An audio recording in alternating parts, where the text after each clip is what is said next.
In our headlines on this Wednesday, February 5th here in South Korea, President Yoon Suk-yeol refuses to meet with an opposition-led parliamentary panel seeking an on-site hearing at his detention center, citing his priority on the ongoing impeachment trial and the upcoming criminal prosecution.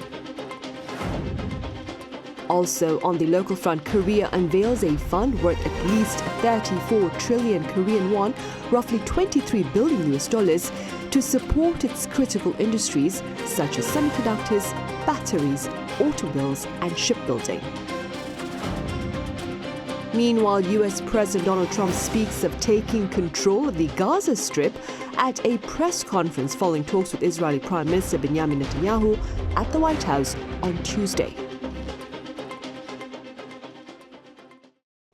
A parliamentary effort led by the main opposition party to question President Yoon Suk-yeol and former Defense Minister Kim Yong-hyun at their respective detention centers today failed to bear fruit. Our Kim Jung-sil reports. Both President Yoon and former Defense Minister Kim refused to cooperate with the National Assembly's committee, which visited the detention centers, holding them to conduct questioning. On Wednesday afternoon, lawmakers attempted to question Yoon at the Seoul Detention Center, where he's being held. However, the president refused to meet with them, following the same pattern of refusing to attend the previous hearings by the same committee. Earlier in the day, the committee visited the Seoul Dongbu Detention Center in eastern Seoul to question former Defense Minister Kim. However, he also declined to participate, citing a busy schedule and a need to meet with his legal team. We waited, but he didn't show up. They claim he's meeting with his legal team, but I believe it's just an excuse to avoid questioning. As a result, the committee has reported Kim for contempt of the National Assembly. Meanwhile, lawmakers from the ruling party boycotted the questioning, opposing the selection of President Yoon as a witness. In a separate development, the National Police Agency's Special Investigation Division announced Wednesday that Prime Minister Han Duck-soo was summoned the day before for questioning in connection with insurrection charges. This marks the second round of questioning for Han, with the first having taken place in December. The police are investigating his role in the decision to declare emergency martial law, specifically focusing on whether proper legal procedures were followed. The Prime Minister has consistently denied the allegations, maintaining that no constitutional violations occurred during the cabinet meeting prior to the martial law declaration. Kim Jung-sil, Arirang News. Meanwhile, President Yoon Suk-yeol was back in court on Tuesday for the fifth hearing into his impeachment trial that included a number of key witnesses. Our Oh Soo-young recaps the latest hearing.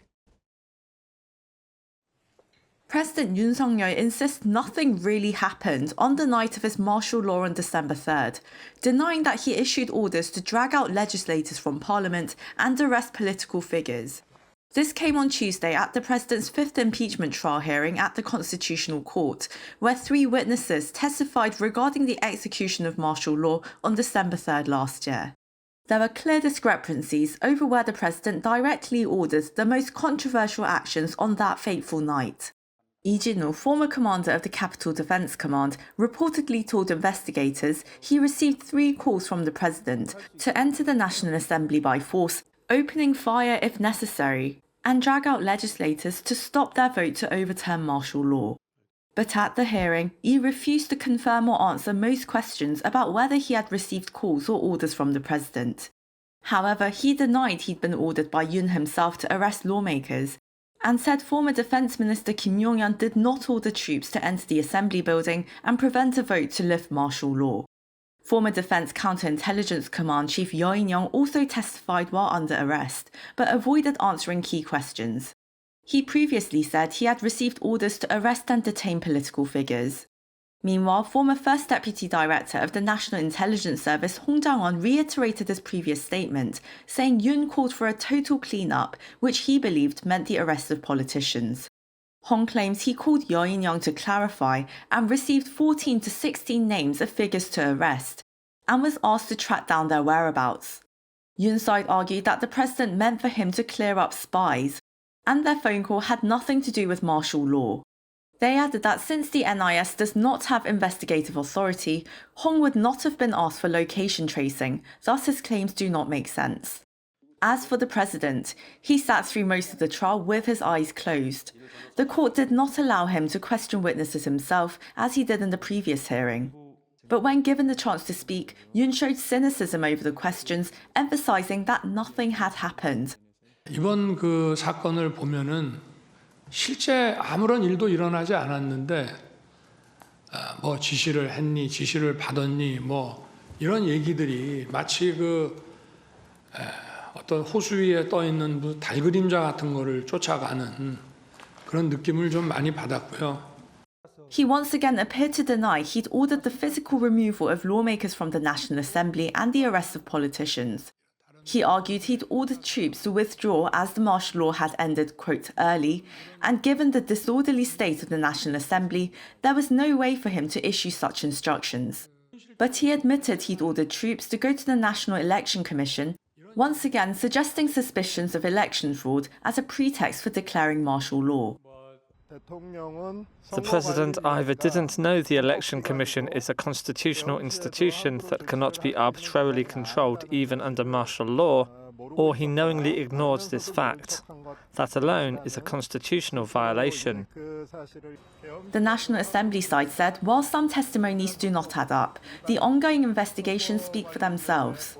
The court has so far approved 15 witnesses, with 8 from Yoon's team and 7 from the National Assembly side. The rest of the 30-plus witnesses requested by Yoon were rejected on Tuesday.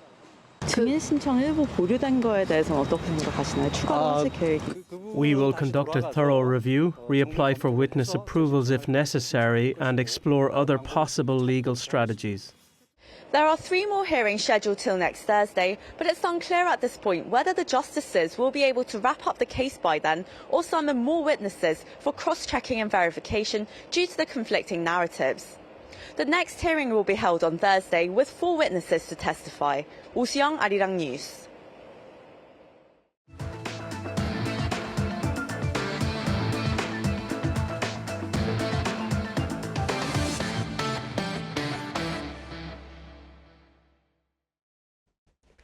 At least 34 trillion Korean won has been earmarked to support critical industries as Korea seeks a strategic edge over rising global competition. Our Choi Min-jung covers this initiative. South Korea has unveiled an ambitious plan to bolster the country's industrial competitiveness by establishing a strategic advanced industry fund worth over 34 trillion Korean won, or around $23 billion US. The initiative, announced during a high-level ministerial meeting on Wednesday, aims to support critical industries, including semiconductors, batteries, automobiles, shipbuilding, and steel. Acting President and Finance Minister Choi Sang-mok emphasized industrial competitiveness as the backbone of South Korea's economy, urging swift action to maintain leadership in key sectors. This fund will provide low-interest loans, equity investments, and other financial support to businesses. The fund will be more than twice the size of the current 17 trillion won semiconductor financing program. It will focus on next-generation technologies, including AI-driven automation, advanced materials, and sustainable energy solutions. Small and mid-sized companies in the materials and equipment industries will receive increased financial support. The announcement comes amid escalating global trade uncertainties, including U.S. tariff adjustments and China's rising dominance in AI and advanced manufacturing. A Chinese company recently unveiled the AI model DeepSeek R1, which delivers high performance at a low cost, coming as a fresh shock in the industry. The global AI race is evolving to a more complex competition. The government has pledged speedy implementation of the fund, with concrete plans to be finalized by March in coordination with the National Assembly. Choi Min-jung, Arirang News. Meanwhile, U.S. President Donald Trump has adopted an air of nonchalance in response to China's counter-tariffs against a number of American products set to go into effect next Monday. Our correspondent Moon Hae-ryun has more. U.S. President Donald Trump says he's in no rush to speak with Chinese President Xi Jinping as tensions rise between the world's 2 largest economies. This comes as the U.S. imposed an additional 10% tariff on all Chinese imports starting Tuesday, prompting a measured response from Beijing in the form of tariffs on American goods such as coal and liquefied natural gas, as well as possible sanctions on major U.S. companies. On the same day, China's State Administration for Market Regulation announced that it would be launching an antitrust probe into Google, and the Financial Times reported that Intel could also be subject to investigations. Chinese authorities launched a similar probe into Nvidia last year, and these investigations into American tech companies could lead to fines or loss of market access. When asked about the tit-for-tat levies, Trump remained unfazed and reportedly said that's fine. A White House official said that no call between the two leaders has been scheduled as of Tuesday. Beijing's tariffs are due to take effect starting next week, leaving room for negotiations. However, Trump has hinted that even higher tariffs could be on the table unless China addresses the supply of chemicals used to make the powerful opioid fentanyl to countries including Mexico, which is then smuggled into the U.S. Trump also suggested that the European Union could be next, prompting Brussels to keep a close watch on this latest round of trade measures. The head of the EU's Executive European Commission spoke out and said it is prepared to protect its own interest if the U.S. shifts its attention to the EU. We will be ready for tough negotiations where needed and to find solutions where possible, to work out any grievances and to set the foundations for a stronger partnership. We will be open and pragmatic in how to achieve that. But we will make it equally clear that we will always protect our own interests, however and whenever that is needed. Mexico was also part of Trump's lineup for steep tariffs, but a deal to send 10,000 members of the country's National Guard to curb fentanyl trafficking at the border pushed back the levies for a month. On Tuesday, it was reported that Mexico began moving its troops to its northern border as part of its deal, with photos and videos circulating on social media showing reinforcements arriving in regions where some cities are frequently affected by drug cartel violence. The Mexican president said that the troops would also assist in maintaining overall security at the border. Moon Hae-ryun, Arirang News. Staying in the U.S., President Donald Trump speaks of taking control of the Gaza Strip following talks with Israeli Prime Minister Benjamin Netanyahu at the White House Tuesday evening. Our An Sang-jin has details. Just 2 weeks back in the Oval Office, U.S. President Donald Trump has been making major assertions. The U.S. will take over the Gaza Strip, and we will do a job with it, too. Trump hosted Israeli Prime Minister Benjamin Netanyahu at the White House, and during a press conference on Tuesday local time, Trump voiced that Gazans should leave the Strip permanently to neighboring countries. He added that the U.S. would be responsible for getting rid of dangerous unexploded bombs and other weapons on site and bringing economic development. Trump also referred to Gaza as a Riviera of the Middle East, which he called something that could be so magnificent. This places him closer to Israel's most conservative politicians, whereas the Biden administration had tried to settle a peaceful existence of both Israel and Palestine. Netanyahu, who has been under increasing pressure at home, remained smiling as Trump spoke. Everybody I've spoken to loves the idea of the United States owning that piece of land. I spoke to other leaders of countries in the Middle East, and they love the idea. However, most of the neighboring countries are unwilling to accept new Palestinian refugees.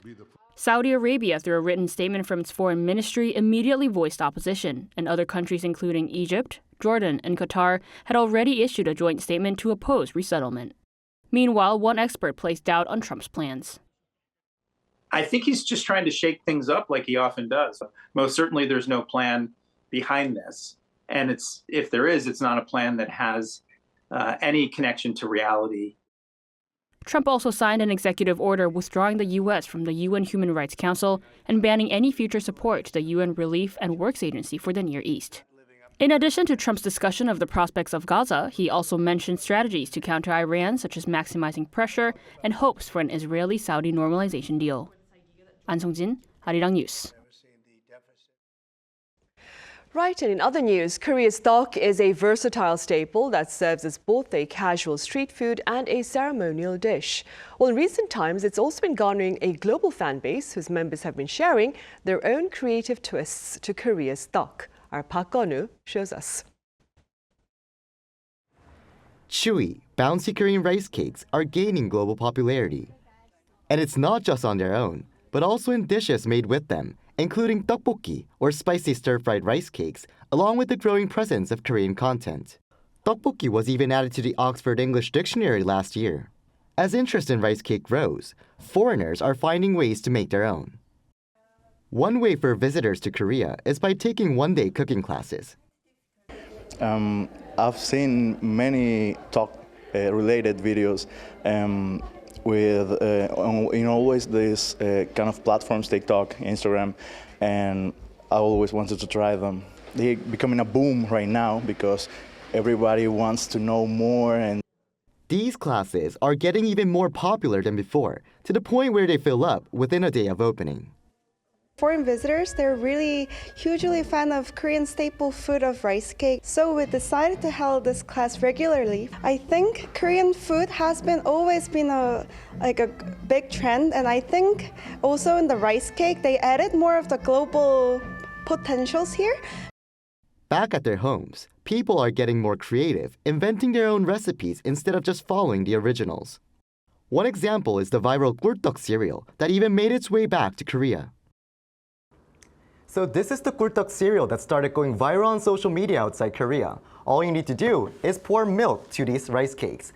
Now I'm going to try it myself to see why this has gained such popularity. Who made this? It's so good. Along with this trend, rice cake exports have grown rapidly. According to South Korea's food ministry, exports exceeded $91 million in 2024, around triple the figure from 5 years ago. An expert expects continued growth, citing specific factors. Rice cakes are tailored to local tastes, easy preparation, and a shelf life of over a year have boosted exports. The global market will continue to trend toward convenience and health-conscious foods as they are now. He also said establishing local distribution networks globally will be key to maintaining the momentum. 박건우, Arirang News.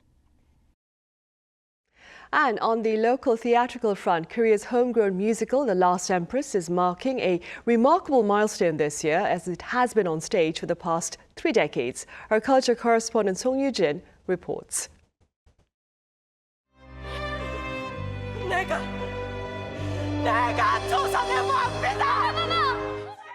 It's one of the most iconic lines in Korean musical history, bringing the final moment of Queen Min to life on stage. The Last Empress tells the story of Queen Min, also known as Empress Myeongseong, the wife of Gojong, the 26th king of the Joseon dynasty and the first emperor of the short-lived Korean Empire. She was assassinated in 1895 by Japanese forces who saw her as a threat to their growing influence in Korea. This homegrown musical premiered in 1995, exactly a century after her death. When I was creating this production, I was searching for a story that could teach history while also being moving and entertaining. Later, when we took the production abroad, people were amazed that we had transformed such a painful chapter of our history into art.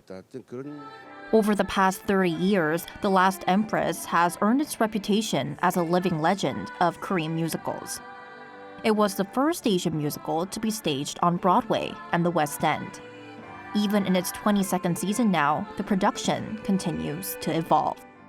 The show was mostly sung through, but we've gradually incorporated more spoken dialogue to enhance storytelling. We've also revived key musical numbers and restructured some scenes to make historical events and information clearer for audiences. This season boasts its most star-studded lineup to date. Renowned musical actresses Kim So-hyun, Shin Young-suk, and Cha Ji-yeon take turns portraying Queen Min. The cast includes both returning veterans and fresh faces, bringing new energy to the production. I think this musical stays alive because it never settles, always pushing forward. Being part of it pushes me too. Just when I think I've given my all, I discover new emotions, new ways to interpret the role. That's the beauty of the show. It grows with time, just like we do. Even before I entered musical theater, I knew The Last Empress was legendary, as even my mother had seen it before. It's also one of the few historical musicals in Korea. Now, being part of it, I realize just how special and timeless this production is. It's an honor to carry on its legacy. And the show isn't resting on its legacy, setting its sights on a future spanning over a century. That effort continues live on stage, night after night. So the current season of the musical The Last Empress is on stage at the Sejong Center for the Performing Arts' Sejong Grand Theater until March 30th. 송유진, Arirang News.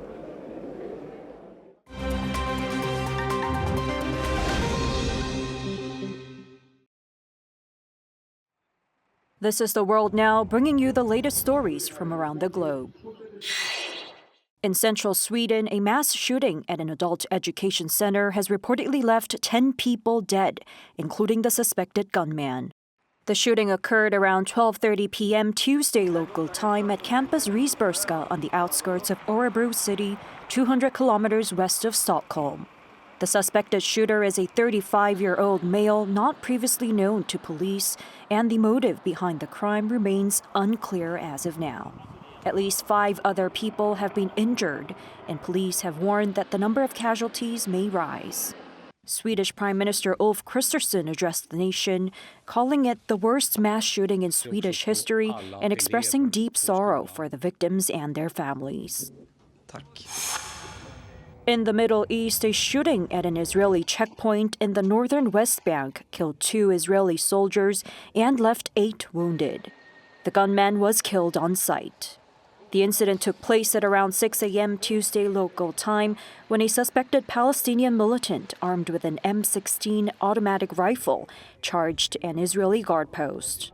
No further details on the gunman's identity have been released, but reports indicate he approached the checkpoint on foot overnight without being detected, delaying the soldiers' immediate response. The attack follows Israeli military operations in the West Bank 2 days after Israel agreed to a ceasefire with Hamas in Gaza. In Ukraine, a Russian missile strike in the city center of Izium, northeastern Kharkiv region on Tuesday killed 5 civilians and injured at least 55 people. The attack also destroyed a part of the city council building, which had been recently renovated. Among the dead was a pregnant teenager, while 3 children were injured in the attack.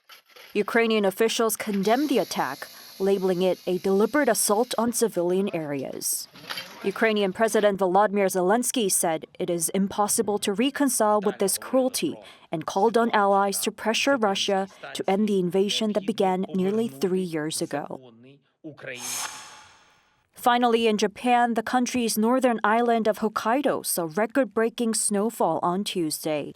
The city of Obihiro recorded some 120 centimeters of snow within a 12-hour period, setting a new national record for the most snowfall in that time. The Japan Meteorological Agency attributed the extreme weather to 2 powerful low-pressure systems, channeling cold air into the region. Numerous flights have been canceled, while roads, train services, and 370 schools have been closed as a result. Residents and visitors have been advised to practice caution and carry shovels and warm clothing in their vehicles. Choi Ji-hee, Arirang News.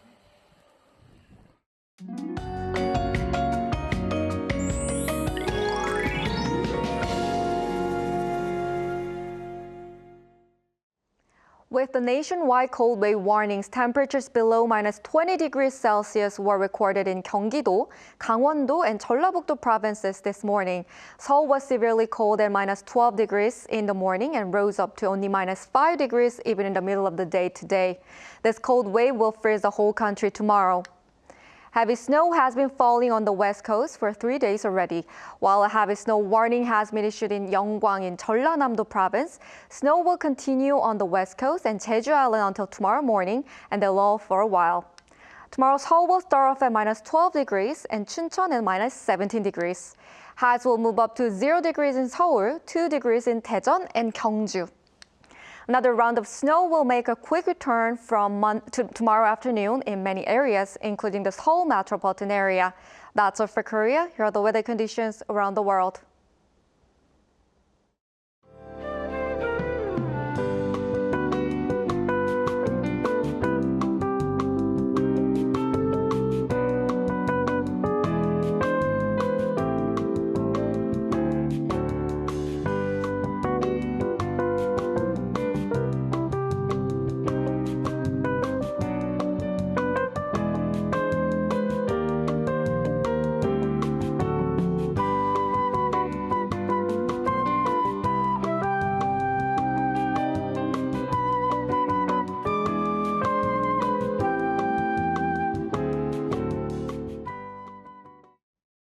Those are the headlines at this hour here in South Korea. Coming up next is our daily panel session. Thank you for now.